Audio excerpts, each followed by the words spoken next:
Hey guys, I hope you all are doing well during this pandemic and definitely staying safe and practicing social distancing. Today we're going to be talking about a rehabilitation program for a male football player that has a grade 2 acromioclavicular joint sprain.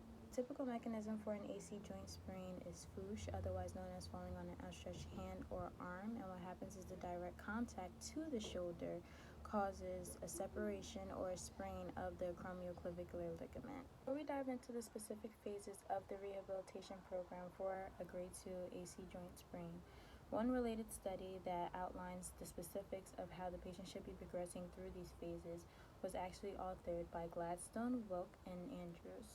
This article was published in the Operative Techniques in Sports Medicine journal. Their findings were that non-operative treatments are the most important when it comes to rehabilitating an AC joint sprain.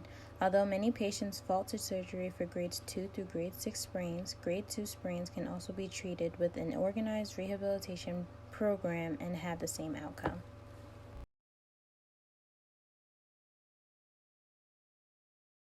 For the beginning of the first phase, we're going to be allowing the patient to rest while also protecting the AC joint by wearing a sling.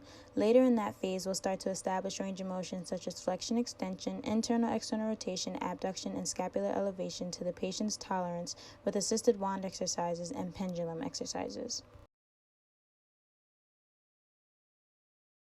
For phase 2, we'll be focusing on strengthening the shoulder. Our goal is to restore full range of motion in 3 to 4 days. Thereafter, we'll increase strength by 90% in 4 to 5 days. Due to the fact that an AC joint sprain disrupts the synchronization of the scapuloclavicular motion, many strengthening exercises such as shrugs, lateral front arm raises, eyes-wise T's will involve the scapular muscles, trapezius, and deltoid muscles. We can also do gentle stretching.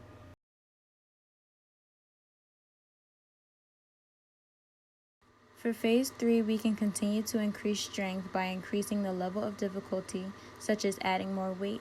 We can also add rhythmic stabilization to assist with neuromuscular control as well.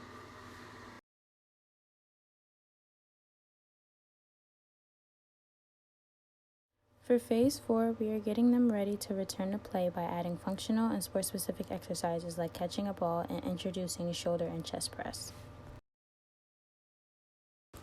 The specific return to play criteria is that the patient should have full pain-free shoulder range of motion and function, have a satisfactory isokinetic testing on a Biodex or Cybex, pass a functional test, and in this case get fitted for protective equipment due to it being a contact sport. Let's see how LJ did on his functional test.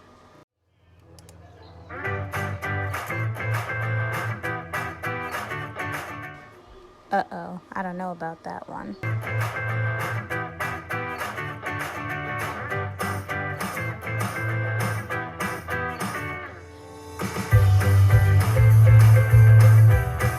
Lynch et al. Studied NFL players during the seasons of 2000 and 2011 and found that quarterbacks had the highest incidence of AC injuries per player position, whereas defensive backs had the highest number of AC injuries by player position.